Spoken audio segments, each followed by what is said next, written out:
When I talk, they listen. This is what they've been missing. This podcast is what they've been missing. When I talk, they listen. This is what they've been missing. This podcast is what they've been missing. When I talk, they listen. This is what they've been missing. This podcast, this is what they've been missing. When I talk, they listen. This is what they've been missing. This podcast is what they've been missing. Word.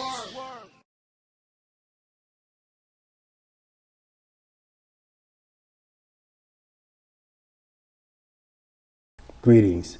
This episode of Marc My Words, I am honored to sit amongst the Bishop James Hartsfield, who's been in local ministry at Miracle Valley for over 45 years. It is with great pleasure that I welcome Bishop as my guest. How are you today? Thank you, Mark, for having me. I'm well. It's good to be with you. Thank you for being here.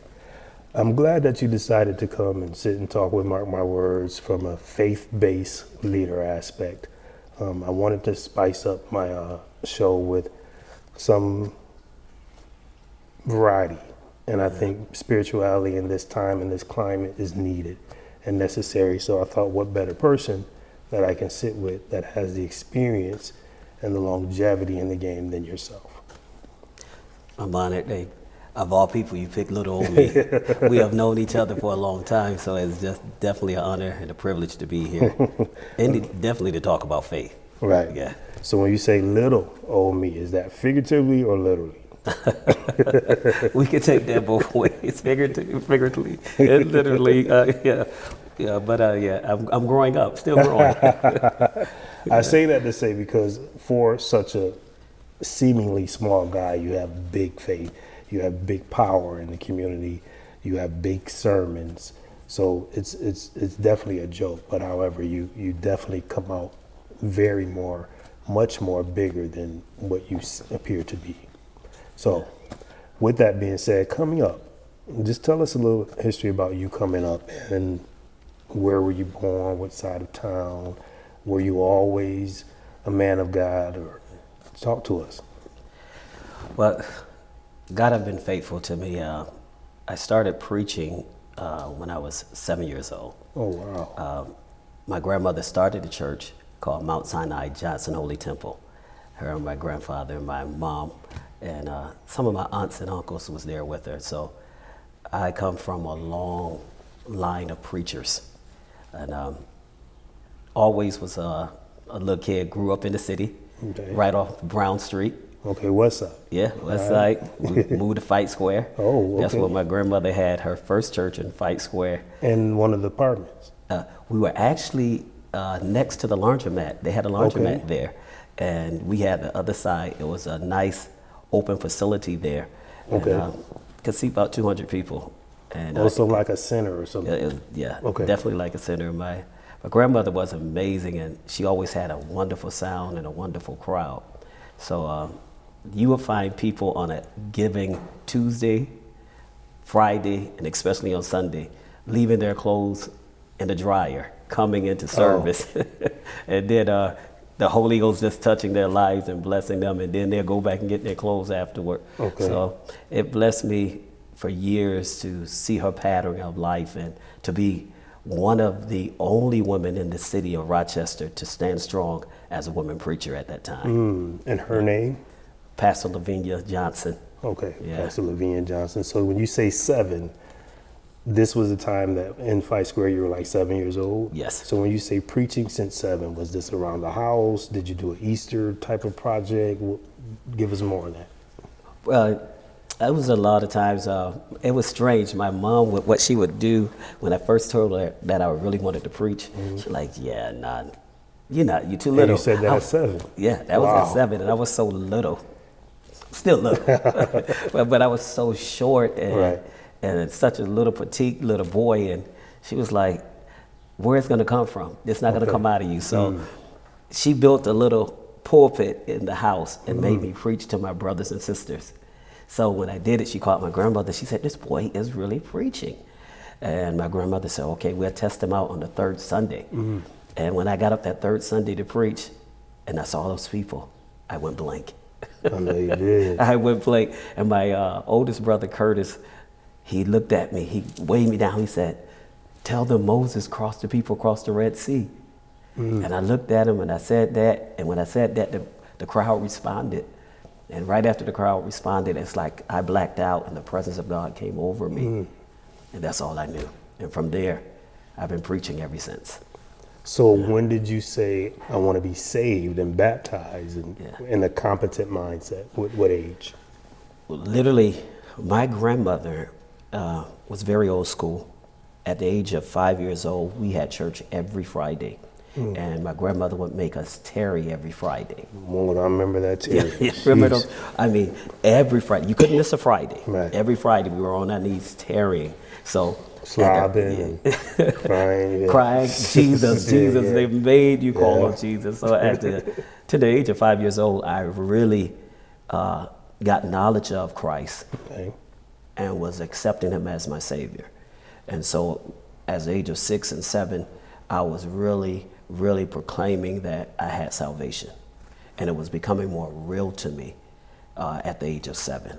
And that I would literally have dreams of the scriptures. I would really, and it was so amazing because the scriptures that I would dream about, I would get up and tell my mom, I said, I saw this in the Bible and I didn't read it. And my mom would turn to the scripture. She said, son, it's right here in the Bible. So it was like God was giving me vision of his word. And his word became alive to me as his presence was alive in my life. Wow. So was your mother was a woman of God at the time? Yes, amazing preacher, still is. Okay, and her name? Bessie Hartsfield. Okay. Yeah, she's one of the overseers of our organization. Okay, so was your dad in your life? Yes, always. He was a deacon and one that always pushed us. There was time my dad couldn't go to church because he was always a hard worker and provider. And when he wasn't there, he made sure that we had no other choice but to be there with our mom. Okay. He's still in church with me now. Great. And it's amazing to have both of my parents. And it's strange because every Father's Day, he says this to me. He like, I'm your father, but you're my spiritual father. Wow. So it brings tears to my eyes to know that a strong man, awesome, a providing man can say to his son that you are definitely my pastor and my spiritual father. So you grew up in a 2-parent home? Yes. Yes, sir. That's great. That's great for the West Side and seeming to be in what would be considered an impoverished area. I'm pretty sure did you see that much, a 2-parent home when you were growing up with neighbors and friends? Yeah, I seen that quite a bit. Even going to school, walking to school with some of my friends and have to share with them certain things because they didn't have. I seen that a lot, especially living in over there on Troop Street in Fight Square. So you saw a lot of that where a lot of people were living in single homes. And people that was in the Fight Square, we were like a big family. We helped each other. We looked out for each other. And there's a whole lot of us that are from Fight Square back then that's still connected. And we still consider ourselves as family. Shout out to Fight Square. Yes, sir. Yes, sir. So growing up in a 2-parent home, Christian based, both parents were of Christianity. You never, listening to you starting at 7, there never was a time then that you got out in the streets then, was there? Never. Wow. Never had a chance. My grandmother was so old school. Yeah. You had to choose. It's a choice. The streets or the church, no in between. So she said, if you're going to be a preacher, preach, set the example, live the life. And so she guided me. When I started preaching and I would go out to different churches, because it was amazing at the age of 8 years old, and they had me on channel 8 and 10 and 13. Local news. The local news as the youngest preacher in New York State. Wow. We were talking about that the other day. We're getting ready to celebrate soon our church 50th year celebration, and they wanted to show that video. So we're looking in our archives of the news channels to get that. But yeah, we were, my grandmother, she made sure that I stayed in the church, stayed focused. She said, because, and I always hold this to my church members and to myself and to others that I talk to, don't let God down. Whatever you do, don't let him down. We're not perfect, but in all actuality, we can set an example, being moral good, so that God will be pleased with whatever we do. Right. Do you ever regret not ever having that street life, getting your feet wet in the streets? There was thoughts, but as I look back and see what a lot of my friends have done and had to go through, I don't regret it. I have had and still having, one of the most incredible walks with God. Amen. There's no states that I have never been to. I preached in mostly every state of America. I preached in Brazil, Australia, Africa, so many different other countries. God have given me the grace to go there and to meet different wonderful people, be on major platforms that I never thought or dreamt that I could be on. And to have that, to see that God have taken me to those places, there's no regret. I like that. So listening to you, you had siblings. So I guess the calling was specifically on your life because you have older siblings. And I'm listening and I'm like, so why weren't the other siblings the chosen, I guess? But listening to you, do you think your mother and father, as well as your grandmother, just knew that it was destined for you per se, out of all your siblings? You know, and that's a good question because all of them are, and it's amazing. Out of all my brothers, my oldest brother, he's a bass player and a drummer. In the church? In the church, Okay. so gifted. My sister that is next to me is an amazing singer and a preacher. Okay. She's a preacher as well. And then the sister that is my other brother, he's a drummer as well and a keyboard player. Okay. So, and then I have two more siblings, which is the younger ones. She's a singer, and then my other little brother, he's musically inclined as well. Okay. Yeah, so they all had some type of part of doing something in the church. So be it that God called me to be the leader of the family. Okay. I don't know why. My sister and I, we laugh at it all the time. I am the shortest brother. Okay. And she's a little shorter than I am. Okay. And she says it all the time. She like, no, I'm taller than you. God just used the shortest one. Ah, okay. I told her, no, that's because you have on heels. And God just looked out and found out the best things do Okay. come in small packages. Right. Yeah. So at what age did you decide that you wanted to become a pastor and start pastoring your own church? Never. Never that you decided. You Never. I did not want to pastor. I always wanted to continue to travel. Always wanted to just be on the road ministering, not to be accountable for people's lives or their souls. That's something I still don't want, because there's a lot of people out there and you have to be accountable for them. You have to look after them, and there's such a state of presence that you have to be before them. You don't never want to let the people never want to let them down. So it's at the point in place where I was like, I don't want to be in a spotlight like that. So you didn't want that pressure that came with it. I didn't want it. And And those still don't want it. Yeah, and those who really know me and still know me, they laugh about it, because in the pulpit, I'm a different man. Okay. Outside the pulpit, I'm really laid back and a shy guy. Okay. Those two don't mix. Right. But it's just who I am, and God allowed the bigger me to stand up when he allows me to minister in the pulpit. Do you remember that age? I started pastoring at 29. Okay. Yeah, it was just before my grandmother passed. Sorry to hear. Yeah, and she was like, hey, you have to carry on this legacy. I groom you for this. I got you ready for this, and I know you're ready. And I told my grandmother just before she passed, I don't want to do this without you. If I'm going to do it, I need you here. And it was only 8 months that she was there with me. And it's very sentimental to me, because my grandmother was my only pastor. And just before she passed, she said to me, She said, now you're my pastor. And that touched my heart, to see someone great as she was, to say, hey, I'm looking up to you because you're my pastor now. Yeah. She meant a lot to you. She was my everything. That was Big Mama. Yeah. Big Mama. Look, I remember when I was in little, she made me do so many things. She took me with her to start my first bank account. She helped me to learn how to drive. When we built our first church, every detail of building that church, she made me be a part of. Even cooking in the kitchen.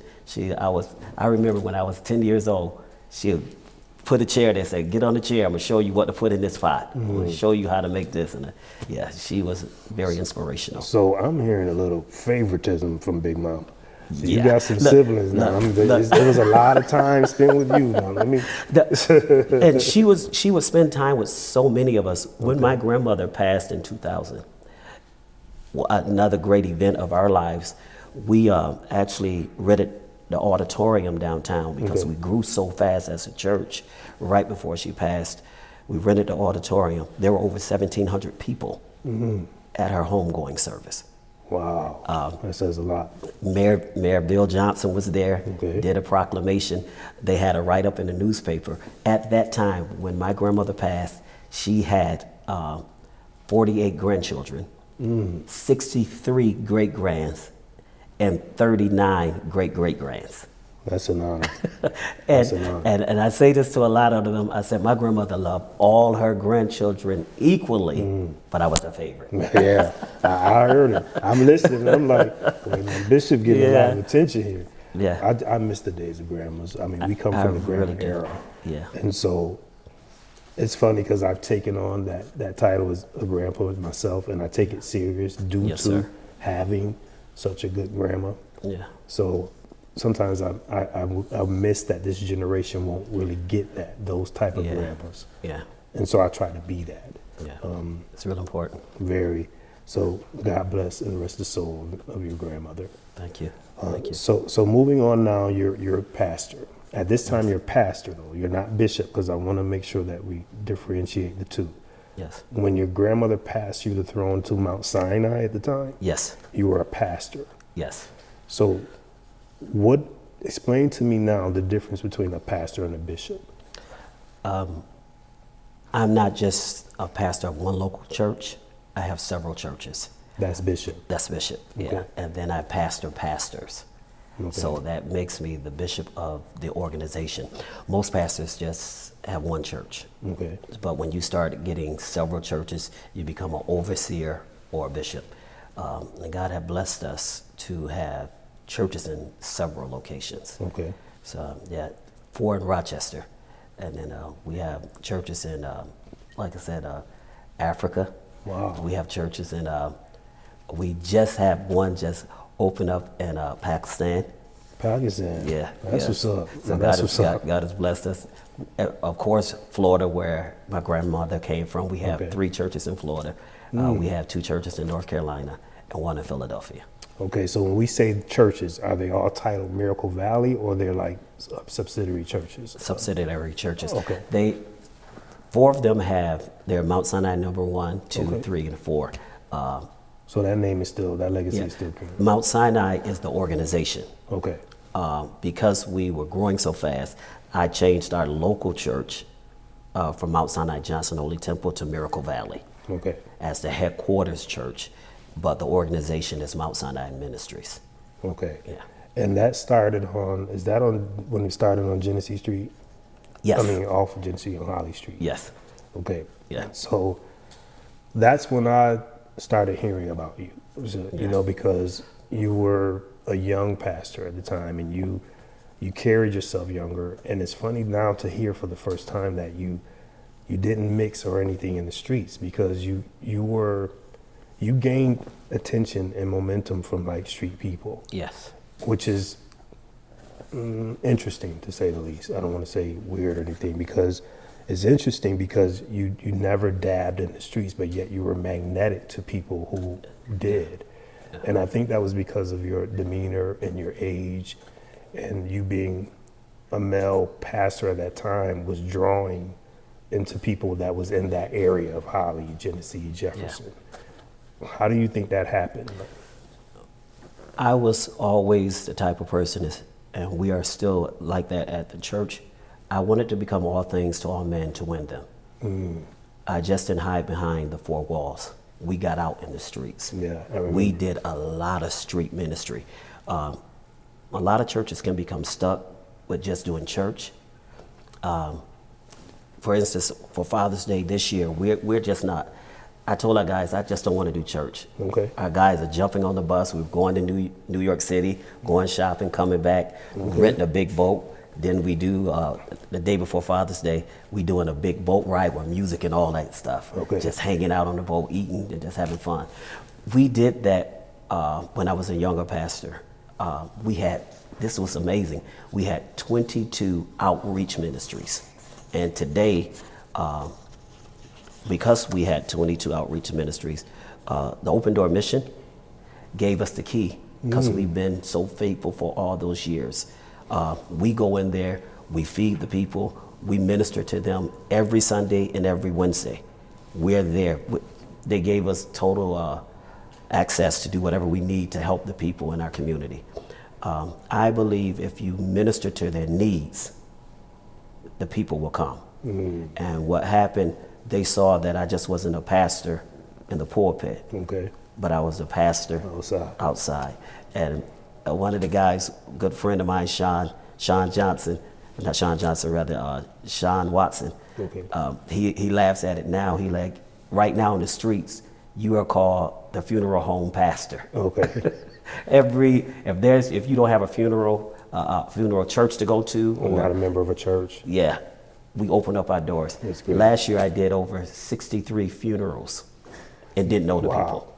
And let's touch on that, because a lot of churches these days, and you can correct me if I'm wrong, but a lot of them want the business side to come into factor. Like, they want you to be a member. They want you to have tithe or have some type of giving within that church before they take you for a wedding or a funeral.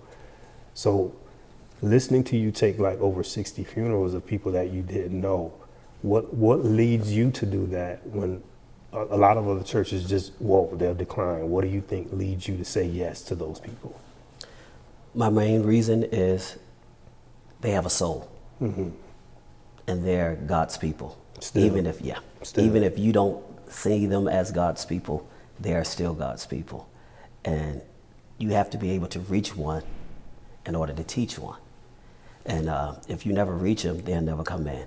So there's so many different avenues and ways to bring people in the church. And I don't use the funeral as an emotional point to get the people in the church.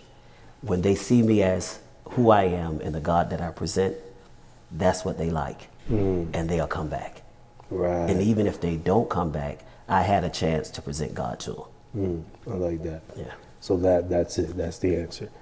So now with speaking of you being such an asset to the community, with other churches, and this is not in comparison talk, but just to know that there's other pastors and bishops here locally that you know. Sometimes they can appear cliquey, if you will. Okay. Do you sense sometimes that there's pastors and bishops that are cliquey just to a certain group and just stick to that? That's kind of a tough question because you have several denominations. Okay. You have the PAW, you have the Church of God in Christ, you have the Church of God, then you have the Church of Christ. So you have certain different entities, and a lot of them believe differently. And because of some of our belief, we become segregated and separate. Right. Not that it's right. I can say that a lot of us are changing now. Okay. And we are seeing that it's only one God, one faith, one baptism. We have to put our doctrine aside and know how to fellowship and come together because we have to save our community. Right. And community should be the common denominator, right? yes, it definitely should. And if we're doing a whole lot of worshiping and not saving the souls and saving the lost and reaching people, then we're missing our goal. Because Jesus' biggest ministry was going after people, helping and healing, delivering, and meeting their needs. And you'll find it every Sunday that there's all over the country, there's still a lot of churches that are segregated, separation. And some of us never come together for any common denominator, which we should. And why though? Why do you feel that? So I did hear you mention about denominations, but so you think teachings can cause separation at times? Teaching is one of the factors that can make that happen.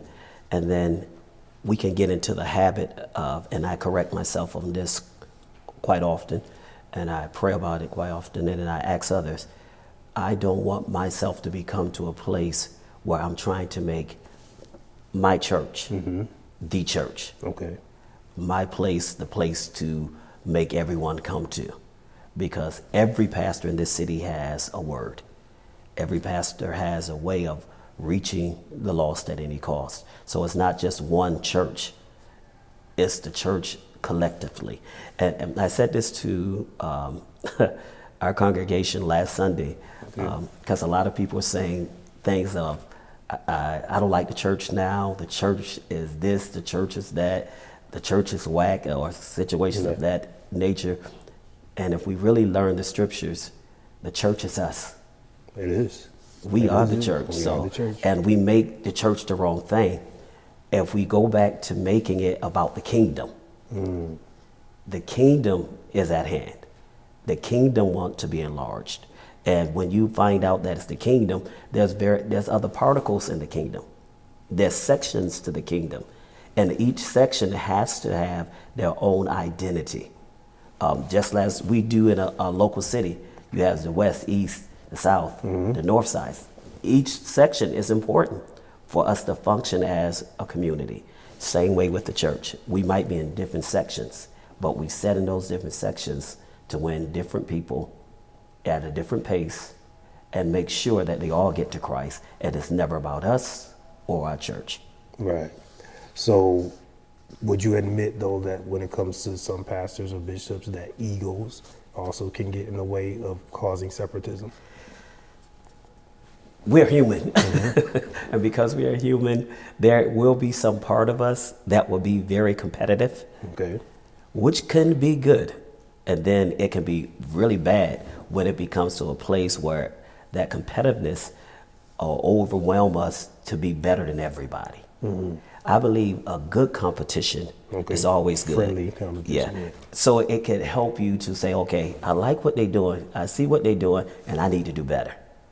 It won't let you settle to a certain place, but never let it get to a place where you get to a point in your life where I'm not going to let them outdo me. Because that's never what it's about. How do you feel that the church has changed since the pandemic? Have you noticed change?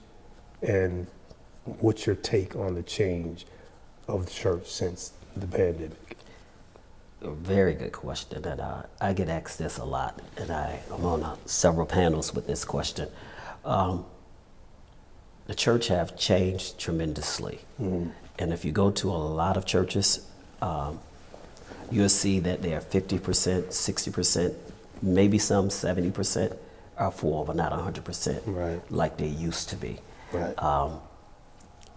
My team laugh at me quite often, and they say to me, yo, pastor, you said you'll never be a social media pastor.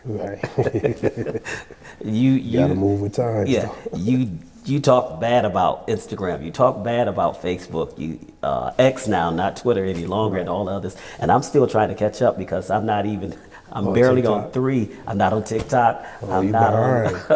I'm behind.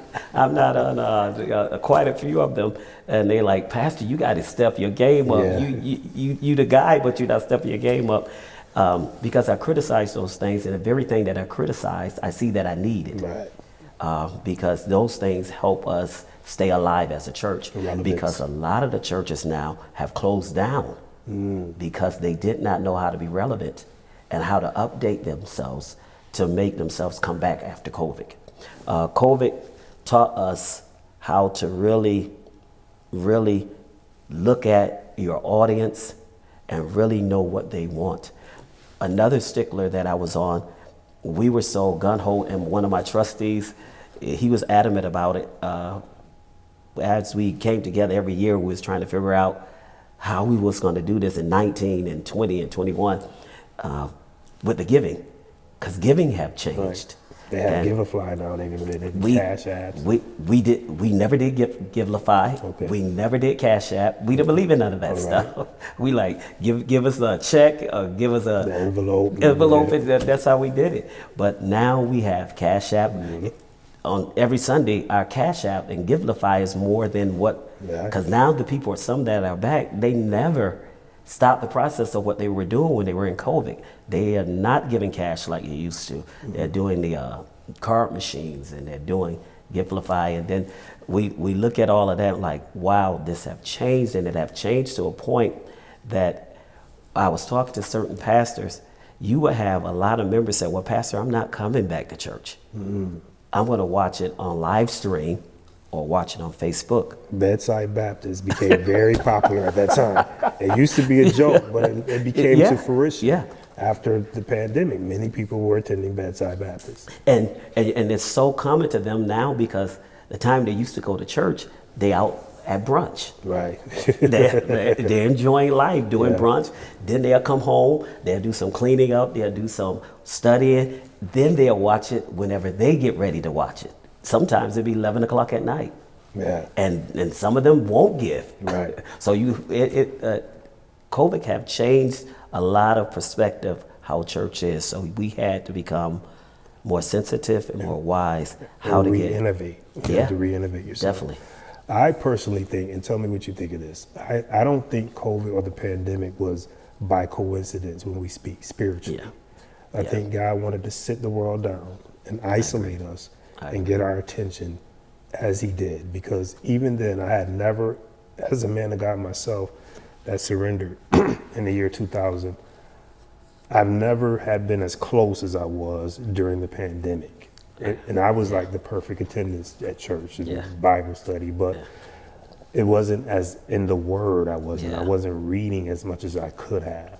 I wasn't setting the atmosphere every day like I could have. But the pandemic had put me in a place to do that. And then once that was done, by the time the world opened back up, I was so consumed and comfortable with now having a real personal relationship with him, and I didn't feel I needed to go to church. But then Hebrews, you come into your head and mind of forsake not the assembly amongst the saints, and then you go back because you're like, oh boy, I read this scripture, I feel convicted, I need to go be amongst the saints. Right. So, but what's your take on that, feeling like the pandemic really wasn't by coincidence spiritually? It wasn't. It definitely was a place to wake us up, to get us back to a place where we would know how to communicate and talk back to God. And I tell a lot of the couples that I counsel and I marry, there's a difference in talking to a person and talking at a person.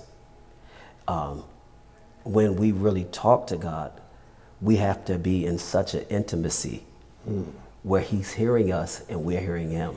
That is not a one-sided conversation. No distractions. That's it. And so we are so into him that whatever he wants is what we want. And if he would say no, we wouldn't go the other way. We would stick to what he says.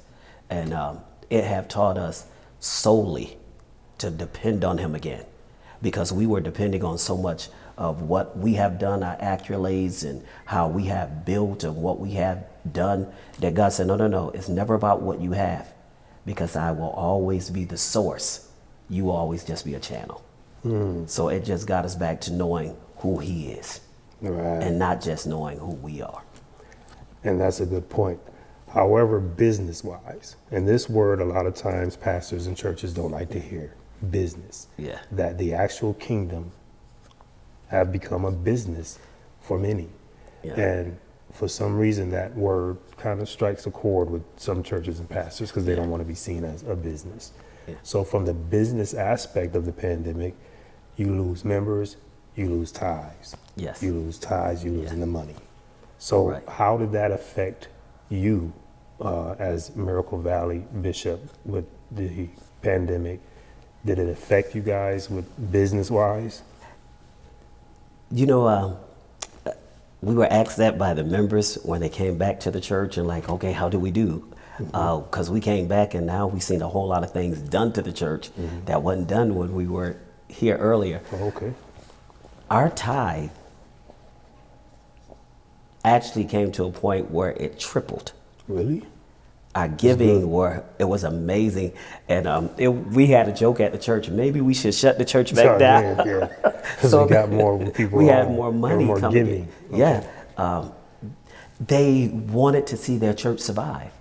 That's good. And that's good. And that's what I pray myself on, and I love about our church.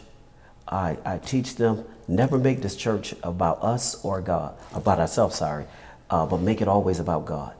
And when we build a place that always God will be pleased, the people will give into what they believe. They believe in their God, they believe in their church. It's true. And now they can believe in their leader. That's true. And that's hard to do. It's good stuff. Yeah, but when you believe in all those things, you'll never, because down south, you'll never hear of a black church actually closing down. They believe in keeping their church thriving. The South. Look, that South. They don't play about they, church. oh, they don't play. They have tithe police. They will come when you don't come to church. They'll come to your house and pick up the tithe. Yeah, the South don't play with me relocating down there. I can see the difference. Yeah, It's just funny to see the difference too, because in the South more men are into church Yes, they than are. up north Yeah. and serious about it. Yeah, and definitely. more couples. I see more couples in the South than I do here. It's a passion. But speaking of couples, this is a good segue into this with you and I. Of course, you've done a lot of great things, and you're known as a great man. But with great things come scrutiny, come rumors, come scandals. Are you married as you and I sit and speak here now? No, I'm not. I was married 31 years. I had a good 31 years. At the end of the 31, started getting shaky. We're friends now, thank God. I have three wonderful kids and 6 grandchildren out of it. So I'm still happy that we are all connected. We had enough sense to stay connected, to make our family still be connected, even though we are not together. Okay. Because I'm a family man. Right. I live, thrive, being, and I teach the church all the time, because we often hear God come first, then church, then your family. And I taught at our church, God come first, then your family, then the church. Okay. Because God cannot minister to the church if the family is not there. Okay. So yeah, as long as you put him first, the Bible says that, acknowledge the Lord. Right. And all your ways, put And him he first. direct your paths. Yeah. So then how didn't it work? Because how long have you been divorced? As we sit today, how long have you been divorced? August will be 3 years. 3 years you've been divorced. So did you try all you can to stop that from happening? Yeah, well, we both did. Okay. And then it went to a point in place where neither one of us was happy. And for it to come to a place where it would affect the body, because I was at a point of saying, okay, maybe I should walk away from the church and everything and just move and just relocate and do everything. And the Lord That was spoke to me. during your divorce, Going through your relationship. Yeah. Okay. And the Lord spoke to you. The Lord spoke to me and said, you have a soul. She has a soul. But you are the watchman over their souls. You can't walk away from what I appointed you to do. And same with the marriage. And after we saw that it wasn't going to work, because I'm the type of person, I'd rather walk away than to hurt you or to cause you to be in any pain. I'd rather be free from it and you be free from it. And it benefited both of us, because now we're both happy, living good lives. I'm a little lonely at times. Okay. Yeah, because I'm young. So, and that's good that you're admitting that, because when you say you're lonely, where did that come from just now? Did that come from a place of out of the abundance of the heart, or did that come from your flesh?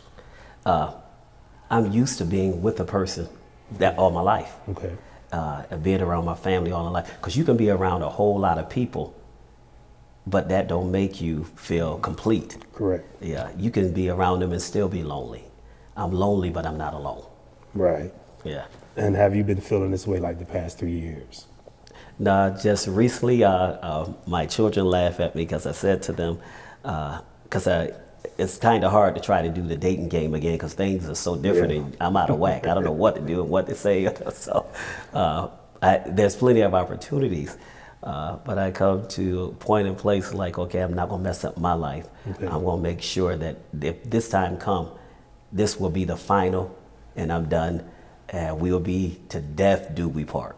Well, I love marriage. Yeah, and you did good. 31 years is splendid, so Yeah. don't beat yourself up too bad. I just would be curious to know how soon do you think to be like single? Because bishops, pastors are, unfortunately, people look at are supposed to be married. Yeah. So what's your take on you should be married or supposed to be married? How long will you be single? Do you have, what's your take on that? I try not to be statistic or try not to be someone that will just please people, because I found out in pleasing people you will fail God and fail yourself. So I don't want to rush. I want to make sure that I'm healed because I counsel a whole lot of couples. I want to make sure I'm healed from my past relationship before I get into another relationship and bring that into the relationship. Which You don't will want ruin any residue on you. nothing at all. I want to be happy for the rest of my life. I'm happy with God. Now then I want to be happy with myself and happy who he put me with. And I love the way you took accountability in your part and how you made it to where when you said we're good friends now. Yeah. That takes maturity and spirituality, and it's not often heard when people divorce, especially 3 years out. It still could be messy, raggedy. And for you to sit and say you guys made amends, but your eyes enlarged when I said messy or raggedy. Did it get to a point of messy? Must be one point. I could thank God that on my behalf, no, I don't. And there's certain things that I don't know, and I really don't choose to know. So if it did to a place and a point, God kept most of it and hid it from me. Like I said, we are friends. My ex is still at my church, which is unheard of. You don't see that happens a lot. They're at the church, and she's a wonderful lady, amazing mother, Great. and an amazing grandmother. Great. And we talk daily, text daily. Great. She's at my house. I just had a surgery that I had to go through. She was at the house cooking, cleaning. Okay. Yeah. So. Now that's a good thing. Now I'm about to talk to you man to man though. Yeah. So that's great that you guys have the relationship, but to that extent, still at the house cooking, cleaning, could that be a hindrance for someone that's trying to get to know Bishop? It will be strange because I definitely was talking to am talking to a young lady, and she did bring that up. I would think so. She did bring that up. She like, hey, and to a point of, she said, I had a dream that I was at the house and your ex knocked at the door and she just came in and just started doing things. And I'm like, don't worry about it. Don't worry about it. She said, yeah, I'm really worried about it. Because the dream came. But I can speak in favor of you as well because my children's mother and I get along just like that. And so it was questioned in the past as well. So I'm glad two men can sit and say, yes, this can be possible, that you can have a family oriented, but you're not family. You're always going to be family because of the children you create. Right. Then it passes down to the grandchildren. So if you have any piece of sanity or maturity as a man, you should always be connected to your children's mother, especially a wife of 31 years. Always, So salute to you for that. Thank you, sir. Thank you. With now me, as a man of God, I'm not a man of the cloth, if you will, or pastor, or I've always declined being asked to be like deacon or what I thought about ministry. And the like 24 years of me being a man of God, meaning surrendering and saying yes and starting to live for him. I've always declined positions and titles. I was asked on many occasions, due to, again, my attendance and me lending myself. I'll lend myself to church in every ministry, but I didn't want a title. Reason being is because I knew what I wrestled with myself. Right. And I can now speak today on how I've honestly made some immoral choices in God's eyes or in some of the church people's eyes. So with that, it didn't allow me to want to take positions. Because as you were speaking earlier, the pressure, the scrutiny. Yeah. If things got out of what I discreetly took part in. You know, I've done a lot from children out of wedlock and fornicating and things of that sort. But I can say and admit that as a man of the cloth now of what I've done. And wasn't always pleased with it, but I would get back on track because we know God's grace is sovereign. So I'd get back on track. But again, I'm speaking of my convictions and my shortcomings just as someone sitting in the pew. Yeah. You are a pastor or a bishop as we speak. So it's much more to you when it comes to scrutiny or rumors. As I just admitted to you, in your past, have you ever dealt with or can say that you yourself, while you were under a bishop title or pastor, did anything that come across as immoral, an immoral act that you felt convicted about or regret? Good question. There's a lot of times, even thinking wrong, when things were not so good with the marriage, there's a lot of opportunities. Yes, it is. And thanks to God, I might be a short guy, but I'm not an ugly guy. Okay, I hear that. I have a lot of opportunities to do certain things to appease the flesh. And I can truly say that I have not been perfect. Okay. But I've been faithful and loyal to God. Perfect. All right, there, let's get that. I have not been perfect, but I've been faithful and loyal to God. That is so important, Bishop. Yeah. To say, to hear, because that's how I would feel. I didn't put it in those words. But when I had my silent time with him of conviction of the things I did, that's how I would sum it up, but just you paraphrased it so eloquently. So take us from that moment when you just said that. There's a whole lot of, I can look at my life through the time that I've been following Christ, a lot of imperfection, a lot of things that I had to grow up and learn on my own because I was not in the streets. Okay. So a lot of stuff that God kept me from. And then after getting into the age of 30 and 40, your mind started wandering. And you start looking at all of these things that I missed, all of these things I didn't do. And that's why I can appreciate my ex. She was 18, I was 19 when we got married. Okay. Oh yeah, I got married young. Okay. And I know she wouldn't mind me saying, she never had sex. Oh, you were her first? And she was my first. Oh yeah, oh man, that's a great love story. Both of y'all was each other's first. As I previously said, my grandmother was so to the point where she was so strict that she didn't play. My grandmother told me, said, son, you need to get married. Because I was dating a couple of girls, and she's like, you're not going to do that in my church. Okay. So my ex was at the church and was a member at the church, and my grandmother saw me looking at her, and she said, what are you going to do?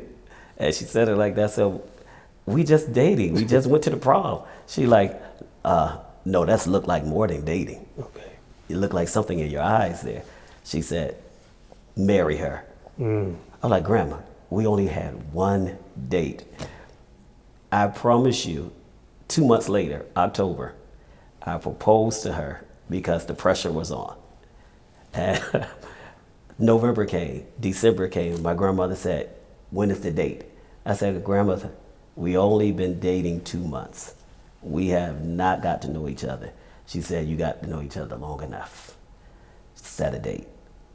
And because the pressure was on, we got married March 24th. March 24th. We weren't engaged 5 months. Wow. And I look back at that, only being engaged for 5 months, only knowing each other for 5 months, never was with each other, and lasted for 31 years. Wow, that's great. That's applauding. Yeah. That's very great. And we talk about it. We talked about it a couple of weeks ago. I believe because my task was so big, and we came from when my grandmother was pastoring, she was pastoring about 400 and some people. In 18 months, we went to 400 and some people to over 2,000 people. That was so big for me and her. So we didn't have a chance to work on us so much because we had such a big audience and a lot of people. Then our kids that we had to work on, that we never was working on us while we were working on all those other people. And we got lost in all of that and still remained for 31 years. And then we had an image to uphold. When you saw us, we had to be the couple. Yeah. And we were. You were. We definitely were the couple, as one of the most beautiful women in Rochester, one of the most well-dressed women in Rochester. Yes. And I made sure she had everything. Every bag. She had it all. She had it all. She never worked a day in her life while she was married to me. Never paid a bill while she was married to me. I made sure she had her own shop. And that's the only revenue that she at one point, she was making more money than I was making on the road. Okay. She was doing so well. So you poured into her passion. I did. Shop. I believed in her and still do. Yeah. Still do. Yeah. That's good stuff. So how do pastors, bishops deal with, or you yourself, how do you deal with rumors? How do you allow it to just roll off? If so, how do you deal with rumors when your name is involved in any type of local rumors? It has been, the higher you go, the more it's going to be said, and the more lonely it is at the top. And I have found that out to be very true. I never asked to be the youngest preacher in the city. I never asked to be one of the largest preachers in this city. Knowing some of the greatest, biggest preachers in this city, I can go on my phone and call their number right now. Mostly all of them. I have their number to be acquainted with all of these pastors. So all of that came with a price. And it came with scandals. And the way I dealt with scandals, because my platform is a nice sized platform, I would never respond. Good. Never respond. My grandmother said this to me. She said, truth never need no defense. Even though if it don't look like the truth, it don't need no defense. And when you start always defending yourself, you have something to prove. The truth can live alone, but a lie needs a roommate. Yes, it does. Well said. Well said. Yeah. So I have learned, and in my walk with God and my walk as being a pastor and a bishop, I've learned to keep my mouth quiet in a lot of situations that I can't speak. Because I did so, I had people that would speak and that would defend for me. Because when you don't defend for yourself, they were like, hey, if you ain't gonna say something, we gonna say something. Because we love our bishops and pastors. Yeah. One thing about the congregation, Yeah. I had to do that a lot. In congregations I sat under, I found myself defending. So you're right. Because when you're really walking with them and learn them, you know the ins and outs. You know what they will do and you know what they will not do. And I have learned through all of the rumors, it's because people want to get to know you. And what they cannot label, they put rumors out on. What they cannot control, they put rumors out or scandals on. And then I found out that today it could be me. Tomorrow it could be you. Yeah. And so, and I have outlived so many of them. I have learned when I was going through my battle of divorce and going through scandals, I have learned that it was a lonely walk.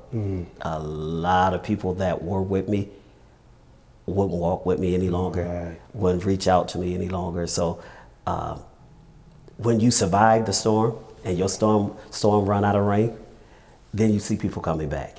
then people want to grab at you again, reach out. Would you come do this? Would you come do that?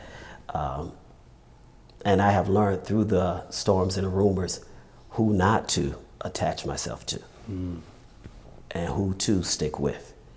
Because the cliche said, if you can't stick with me at my low point, don't ride with me when I get back up. I feel you. That's a true statement. So what I want to do now is I want to test your carnal ways, if you will. Okay. I want to see how affiliated you may be outside of church. Okay. So rap, hip hop.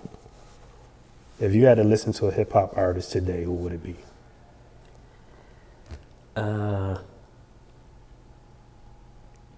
Oh, that's a good question. It would have to be. Do you know of any? Yeah, I do. I do know a couple of them. And I just can't think of their names. Who right would now. you say you would like? Who as a rapper that you would? You know what? It's a couple of them. I like Jay-Z because he do mix and he bring, especially when he put the Clark sisters in it. Yeah. Because I'm a Clark sister fan. We all are. Yeah. Yeah. I love a lot of his material. Okay. He's pretty decent, and a couple of, I can't think of a couple of more, but there's a couple of more I like. They're decent. So what about R&B female singer? R&B female singers is quite a few. I love Michelle. Michelle from Destiny Child. From Destiny Child. Okay. The whole Destiny Child I love. Okay. But I love Michelle. Fantasia is always going to be. Say, come on now. Fantasia she's gonna always be one of the ones that I always love, and she's amazing. And Mary J. Okay. She's Mary J. Okay. Yeah, she just have that soul voice, and if what you call her, yeah, she's one of my favorites. Mary J. is. Little Jasmine Sullivan. I love Jasmine because Jasmine is Clark sisters all the way. With all the runs. With all the runs. Okay, male R&B singer. Male. Off the top, definitely Usher's my all-time favorite. Okay. But I'm a very good fan of Tank. Okay. Tank. You know vocals. You like vocals. I love Tank. I love Tank. I love Usher. I love Trey Songz sometimes. Okay. I love. He got a good voice. I love some of his songs, and quite a few of the male R&B artists. That's good. Now your style. We gotta talk about your style. When it comes to fashion sense, you are very fashion sense. You are appropriate. You are consistent. You just don't miss when it comes to fashion. Thank you, sir. So, but why do you think is presentation important to your ministry, or is this part of your character? Explain your sense of style. It's definitely it's a part of my character. Okay. My sense of being. If I can't do what I do in dressing, I can't. It's just not. I believe in giving God the best of everything. Okay. Make Him look good at everything. That's why I surrounded myself with the best of singers. Okay. The best of dancers, and so I do the same thing with the way I dress. I always had such a high, keen sense of dressing because I like to look good, smell good, be up to date, because I believe it's a part of ministry, and it can reach people when you look the part. So your presentation, you correlate that with relevance as well too. Yes, sir. Because looking at you today, the reason why I wanted to go outside of church is because a lot of your appearance is somewhat from the pop culture, if you will. Yeah. So you're in tune somehow. Yeah. Because do you have a stylist, or you're your own stylist? I am my own stylist. Okay, you're your own stylist, so that means you're in tune somewhat outside of the church. Yes, sir. Because, excuse me, as you sit today in the style of what hip hop artists would wear today, that's not a bad thing, because you do it well. I like to hear where our pastors and bishops don't just stay inside the church walls for everything. Yeah. You know, and because I'm clearly you Alexander McQueen's as we sit here. So and that's a rapper's or a hip hop feat these days, or celebrity. Let me not just put it in hip hop. Yeah. Celebrity style feat. Yeah. Again, applauding. But I always just wanted to hear, how do you correlate your style and fashion to church? My sons, they're up in their 30s and they were like, Dad, you get stuff before we get it. It's just, I always had the eye. Right.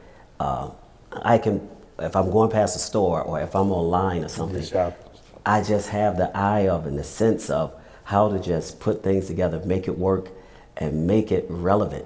I think it's really, really important because fashion draws quicker than sometimes your word. Better say that. Yeah, That's and true. because if people take a good look at you and they're drawn to how you look, they would take time to listen.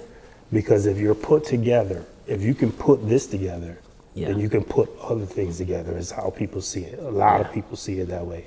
Yeah. Like if you're into like when I went to real estate school, one of the things they pushed was, if people are looking at the house with you, they looking at you first before they see the house to see what you're going to show them. Yeah, yeah. You see what I'm saying? So yeah. presentation goes a long way beyond vain. Yeah. I don't like when people mix people being put together as vain.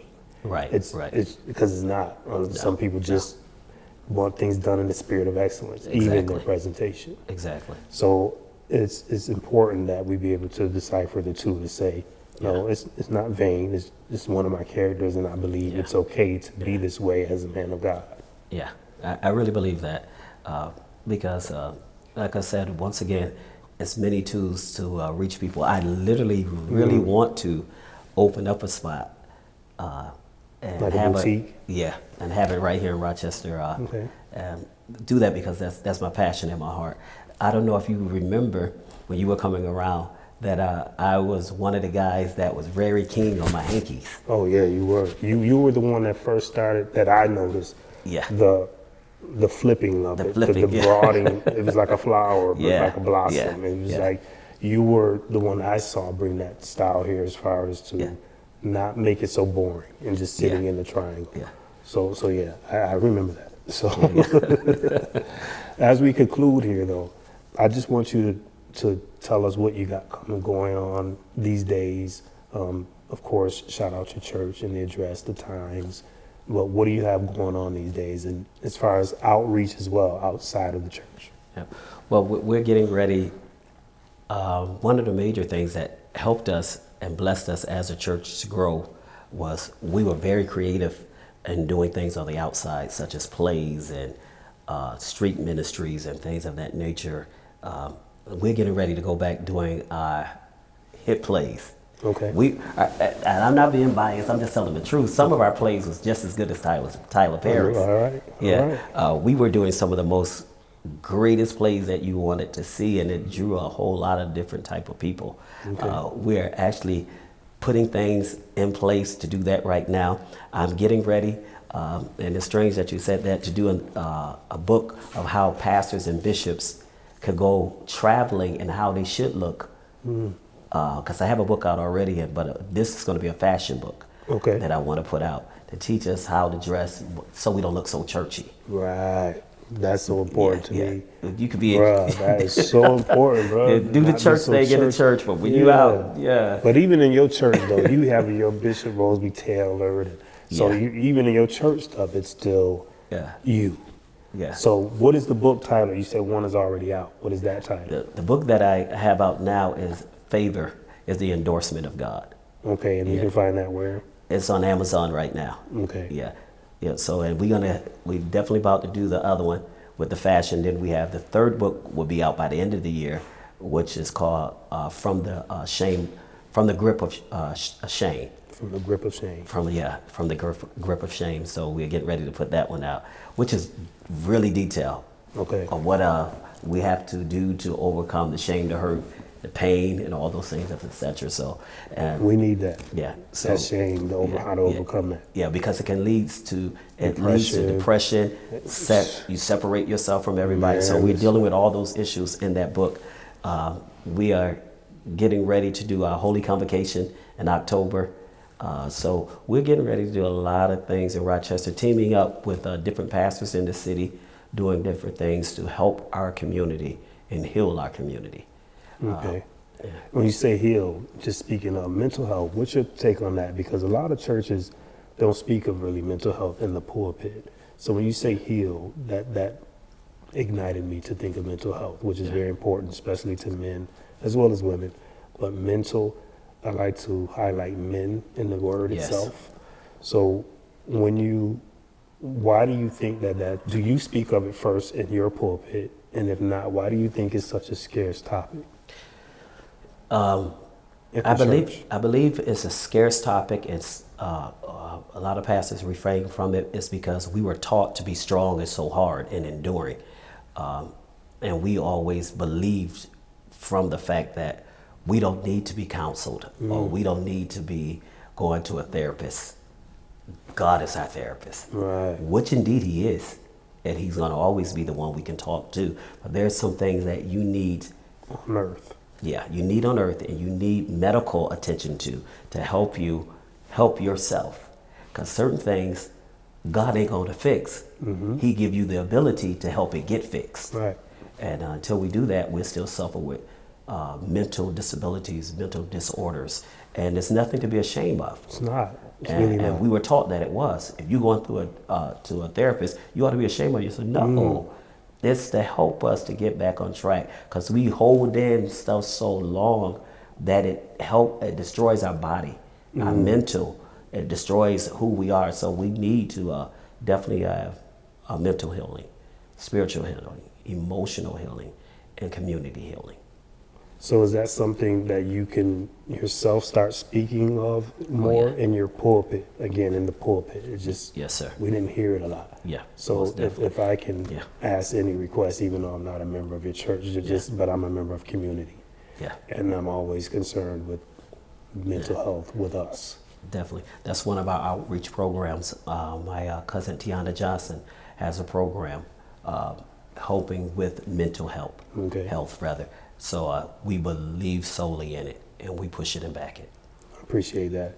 So if you could just look into your camera there and just give the eavesdroppers your dates and times of when your service is, because there's a bunch of people watching that don't have a church. And so if you can talk to them, what would you say? We are a welcoming church, friendly church, loving church, energetic church. Now, if you don't want to be moved, you might not want to come, but I promise you, if you come, it will bless you. We are Miracle Valley Deliverance City at 290 North Street, right by S&T's on Hudson and Lyndhurst. We are a church that you will be blessed, and it's a comfortable setting. We have plenty of seats. Service start on Sunday at 11 o'clock, Tuesday at 7 o'clock.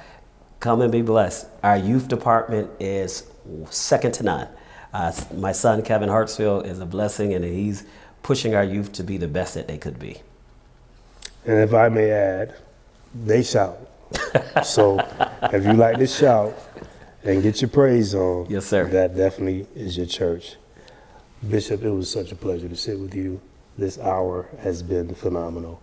I got to know you from a different side. And hopefully my eavesdroppers get to know you from that side as well. It was a pleasure to take your time for me this hour, and look forward to doing more conversations with you in the future. Likewise, my brother. You're a blessing. Right. So that's Marc My Words, where they're the guests, I'm the host, you're the eavesdroppers. Thank you for tuning in. All right. That was great. Appreciate it, man. All right. So before both of you get up, can I have you each just smile into your camera? When I talk, they listen. This is what they've been missing. This podcast is what they've been missing. When I talk, they listen. This is what they've been missing. This podcast is what they've been missing. When I talk, they listen. This is what they've been missing. This podcast, this is what they've been missing. When I talk, they listen. This is what they've been missing. This podcast is what they've been missing. Word.